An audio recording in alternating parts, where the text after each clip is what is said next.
When we talk about deep vein thrombosis, we're essentially describing a situation where the body's natural clotting mechanism goes into overdrive within a deep vein. Blood clots are a necessary process to stop bleeding when we're injured. But sometimes these clots can form inappropriately. In the case of DVT, these clots typically develop in the larger veins of the legs. But as we've seen with Wembanyama, they can occur in other deep veins as well. These veins are responsible for carrying blood back to the heart. Now, why is this a problem? Firstly, the clot itself can partially or completely block blood flow in the affected vein, leading to swelling, pain, and redness in the area. Secondly, and more seriously, there's always the risk of a piece of the clot breaking off. This detached piece is called an embolus. If this embolus travels through the bloodstream and lodges in the lungs, it can cause a pulmonary embolism. The lungs are where blood picks up oxygen. So a blockage here can be life-threatening, leading to shortness of breath, chest pain, and even sudden death. This is why DVT is a condition that requires prompt diagnosis and treatment. Treatment often involves anticoagulants, commonly known as blood thinners. These medications don't actually dissolve the existing clot, but they prevent it from growing larger and reduce the risk of new clots forming. Over time, the body's natural processes can break down the existing clot. The duration of blood thinner treatment can vary depending on the individual case and the underlying cause of the DVT.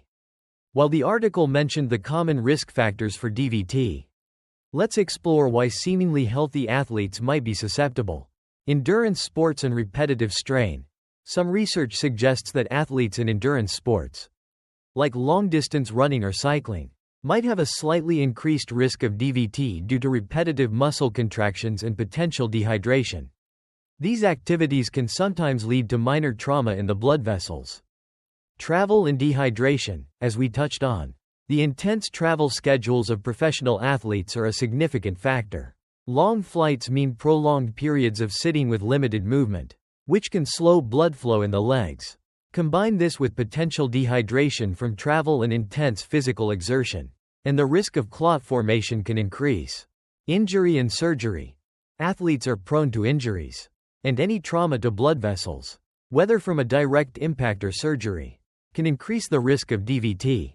Immobilization following an injury or surgery can also contribute to slowed blood flow. Genetics and underlying conditions. Some individuals may have a genetic predisposition to blood clot formation. Certain inherited conditions can make their blood more likely to clot. Athletes might also have other underlying medical conditions that increase their risk. Medications and supplements. While less common, certain medications or supplements that athletes might use could potentially increase the risk of blood clots. It's important to note that in many cases, especially in young, healthy athletes, the exact cause of a DVT can be difficult to pinpoint. A DVT diagnosis isn't just about missing a few games. It can have a profound impact on an athlete's career and overall well-being. The immediate concern is, of course, their health and recovery. The uncertainty surrounding how long they'll be sidelined and whether there will be any long-term complications can be incredibly stressful. For athletes whose livelihoods depend on their physical performance, this kind of diagnosis can create significant anxiety about their future in the sport. Beyond the physical recovery, there's also the mental and emotional toll. Being unable to compete with their team, the fear of recurrence, and the potential impact on their long-term health can take a significant toll on an athlete's mental state. The recovery process often involves a gradual return to activity, and athletes may need to work through psychological barriers as they regain confidence in their bodies. Let's imagine we have a quote from Dr. Emily Carter, a sports medicine physician, in the athletic population. While the traditional risk factors for DVT like age and inactivity might not be as prevalent, we do see some unique factors at play. The combination of intense physical activity, frequent travel, and the potential for injuries can create a prothrombotic environment in some individuals.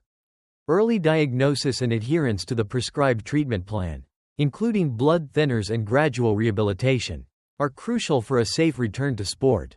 Each case is unique, and the long-term outlook can vary depending on the individual and the extent of the clot. And perhaps a quote from Dr. David Miller, a hematologist specializing in blood disorders in athletes. When an athlete is diagnosed with DVT or PE, Our primary focus is on preventing a life-threatening event like a pulmonary embolism and then on safely dissolving the clot. Blood thinners are the cornerstone of treatment. But we also work closely with the athlete and their medical team to understand any potential underlying causes and to develop a personalized management plan for their return to activity. The good news is that with appropriate treatment and monitoring, many athletes can successfully return to their previous level of performance. Let's revisit some of the athletes mentioned in the article and delve a little deeper into their experiences. Chris Bosh. Bosh's situation was particularly challenging due to the recurring nature of his blood clots. Despite his determination to return to the court, the risk of another pulmonary embolism was deemed too high, ultimately leading to the heartbreaking end of his career. His story underscores the potential severity of this condition and the difficult decisions athletes and their medical teams sometimes have to make. Brandon Ingram. Ingram's successful return and subsequent career growth offer a beacon of hope for athletes facing similar diagnoses. His ability to not only return to the NBA but to elevate his game to an all-star level demonstrates that a DVT diagnosis doesn't have to be a career-ending event. Serena Williams. Serena's experience with a pulmonary embolism after childbirth was a stark reminder that even the most elite athletes are not immune to serious health conditions. Her incredible comeback to win more Grand Slam titles is a testament to her resilience and the advancements in medical care. While DVT can sometimes occur without obvious cause, there are some preventative measures that athletes and teams can consider.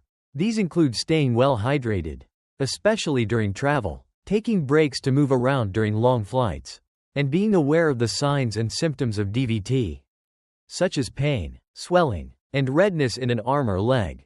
Early detection is crucial, so athletes should report any concerning symptoms to their medical staff immediately. Teams often have protocols in place for athletes who are at higher risk or who experience symptoms. Returning to high-level competition after a DVT or PE diagnosis can be a significant mental hurdle for athletes. The fear of recurrence and the uncertainty about their body's ability to withstand the demands of their sport can be challenging to overcome. Athletes may require support from sports psychologists or mental performance coaches to help them regain confidence and trust in their bodies. Professional sports leagues and teams have a responsibility to provide comprehensive medical care and support for their athletes. This includes having protocols in place for the diagnosis and treatment of conditions like DVT and PE, as well as providing resources for rehabilitation and mental health support. The way teams communicate about these situations can also have a significant impact on the athlete and the public perception of the condition. It's crucial to remember that every case of DVT is unique, and the treatment and recovery process will vary from person to person. Athletes require individualized medical care and close monitoring by a team of specialists. The decisions about when and how an athlete can return to play are complex and should be made in consultation with their doctors, athletic trainers, and the athlete themselves. Ultimately, the news of Damian Lillard's and Victor Wembanyama's diagnoses serves as a reminder of the potential health challenges that even the most elite athletes can face. We want to extend our sincere well wishes to both of them for a full and speedy recovery. Their health and well-being are paramount, and we hope to see them back on the court when they are ready. The stories of other athletes who have successfully overcome similar conditions offer a message of hope and resilience for them and for anyone else facing health challenges. What are your thoughts on this more in-depth look at DVT and its impact on athletes? Do you have any personal experiences or insights to share? Let us know in the comments below. And as always, thank you for watching. Don't forget to like, subscribe, and hit that notification bell for more sports news and analysis. We'll see you in the next video.